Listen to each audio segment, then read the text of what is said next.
Welcome to Truth Report, the show that digs beneath the headlines to uncover the real forces shaping our world. Tonight, we're peeling back the layers of the global energy landscape, a dynamic, often dangerous arena where policy, power, and profit collide. From Beijing's monumental shift in energy governance to the invisible battles fought for clean water in America's heartland, and the cutting-edge science redefining renewable potential, we'll expose the systemic truths often hidden in plain sight. We'll examine how geopolitical instability in the Middle East continues to cast a long shadow over global supply lines, and how the very pursuit of energy security can lead to profound environmental injustice right here at home. This isn't just about kilowatts and barrels, it's about the intricate web of decisions, technologies, and power struggles that dictate access to basic necessities, drive economic futures, and determine the health of our planet. Join us as we connect the dots across continents and disciplines, revealing the true cost and future trajectory of our energy-hungry world. This is Truth Report. Our first story takes us to China, where Beijing has issued a central directive poised to reshape the nation's vast electricity sector. The South China Morning Post reports a decisive move to dismantle local power protectionism, signaling a monumental push towards a unified national power market. This isn't just an administrative tweak, Alex. It's a strategic overhaul, a decade in the making, now accelerating into China's 15th five-year planning period. The goal? To bolster energy security and aggressively drive the country's green transition, aiming for its 2030 carbon peak target.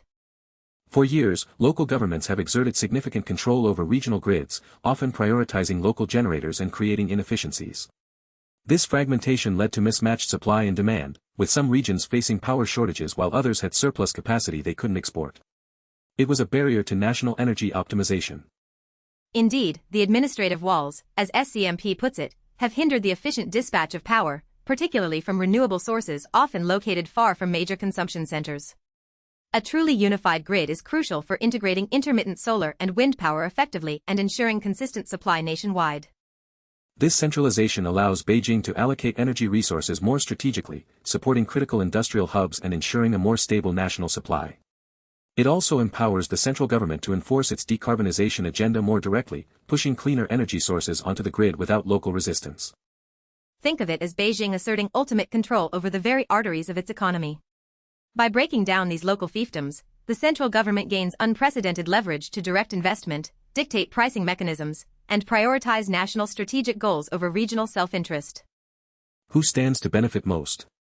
Certainly, the central government consolidates power, ensuring national energy security and potentially accelerating its green energy goals.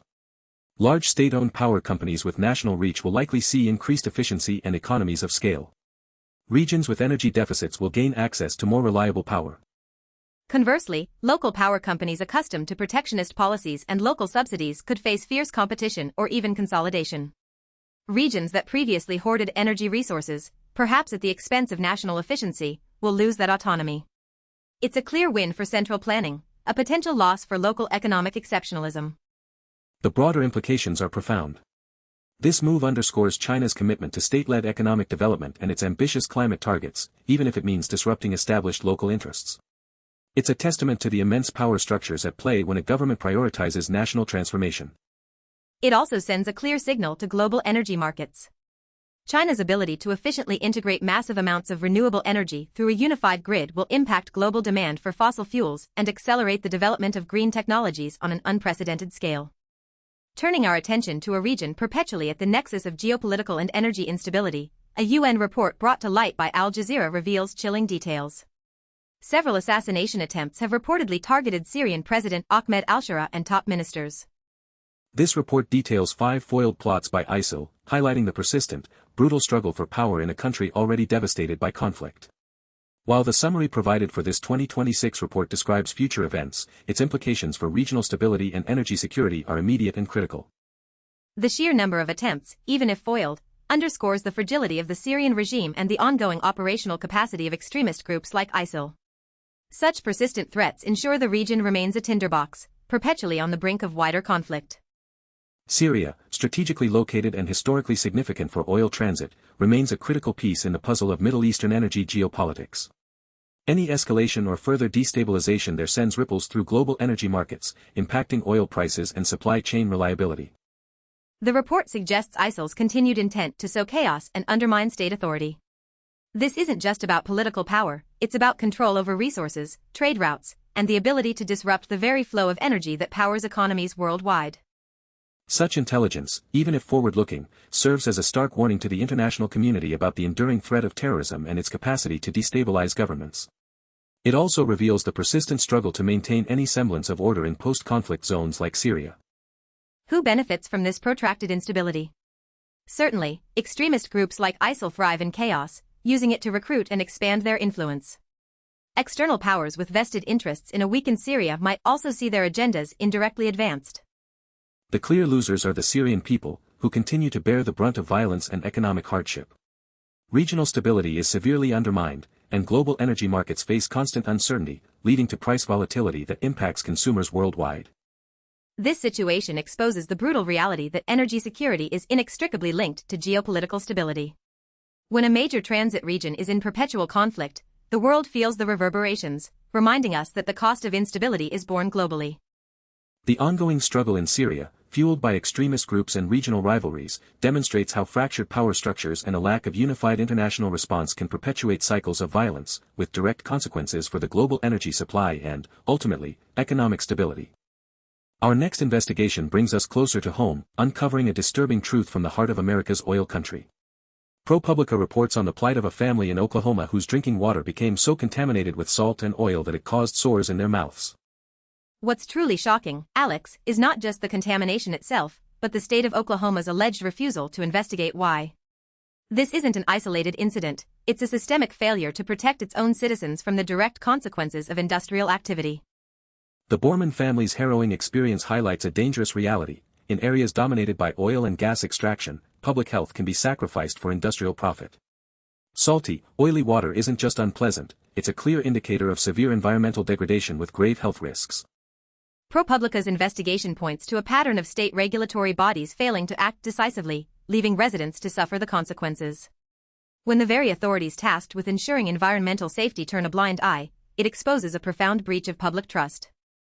This isn't just about one family, it's about the broader issue of groundwater contamination in regions heavily impacted by the energy industry. Fracking operations, poorly maintained wells, and chemical spills can all seep into aquifers, making a vital resource toxic.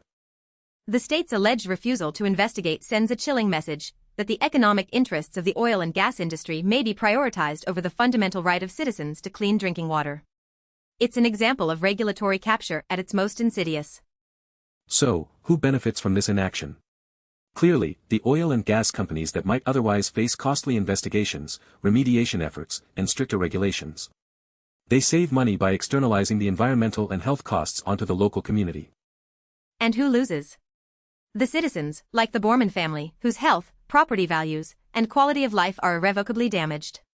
The environment suffers long-term harm, and public trust in government agencies erodes, creating a dangerous precedent for corporate impunity. This story exposes the raw power imbalance between powerful energy corporations and individual citizens, especially when state governments become complicit through inaction.